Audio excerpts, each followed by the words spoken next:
Hi, my name's Tom, welcome to Quick Licks Weekly, and in this lesson we're going to be talking about gypsy jazz lead playing one more time, and I'm going to be talking about vibrato and bending.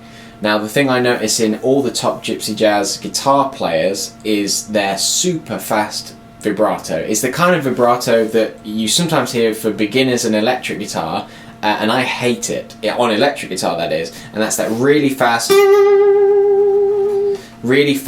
sort of anxious vibrato, and when I hear it on electric guitar it makes me cringe, but on acoustic guitar it's synonymous with that that Django swing sound. So it's sort of like a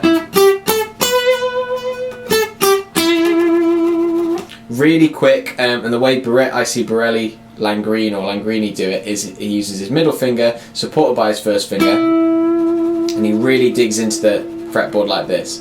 Now, to see this done properly, you're going to have to look at the top players like Sticello, Rosenberg, Borelli Langrini or Langrine, pronunciation's terrible, and Django Reinhardt. These guys hit these, they'll do a big run and then they'll hit this note and it's this super fast vibrato. It sounds really sweet and passionate in the recordings that I've heard. It has something to do with the fact that it's on an acoustic guitar as well, because you can hear the strings scraping against the wood, which is a really appealing thing that you can get out of close miking an acoustic guitar. So really fast and quick vibrato is another thing that you can add to your vocabulary if you want that gypsy jazz sound with your acoustic guitar playing. And then the tip, which is probably even better than the chromatic ones, is to do with bending, and this is a real Django trick. Now, I talked in the rhythm lesson 2 videos back about this chord, the minor 6 chord, and how it's synonymous with gypsy jazz. We get that rhythm going when we want a really pounding gypsy jazz rhythm in the background to play over. And the scale that would fit over this is the Dorian mode, which is a minor scale but with a raised 6th.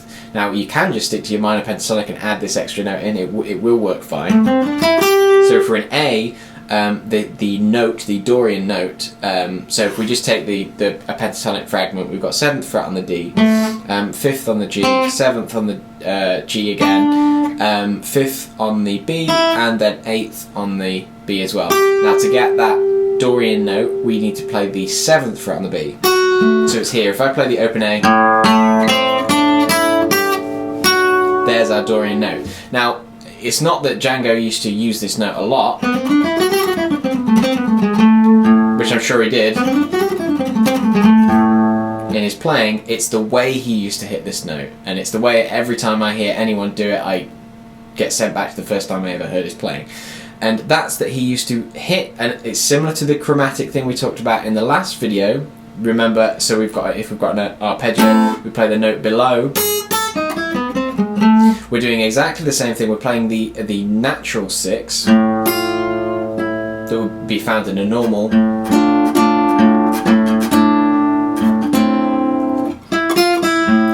minor scale, and we're just bending it up, not sliding it up but bending it up, which gives us that sound. So a lick that Django might do, a very poor imitation of a lick that Django might do, would be something like this. So imagine that in your head going on in the background.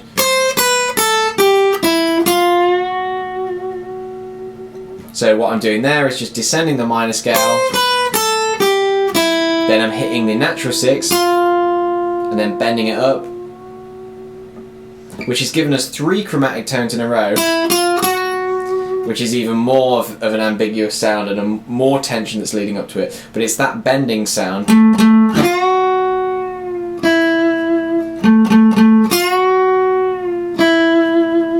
that I think of as Django whenever I do it or whenever I hear it. So if you want to affect that sound and you're in a minor key, find that major, hit that raised 6th note and hit the note below, the fret below, and bend up to it. Instant gypsy jazz sound. Hopefully you've enjoyed this video. I'll probably be doing some more videos on gypsy jazz in the future. I am by no means an expert, but it's a genre of music that I adore. Like I mentioned in the video, you need to check out Django Reinhardt to hear it played properly, or Sticello, Rosenberg and Borelli Langrini. These are the top guys for me.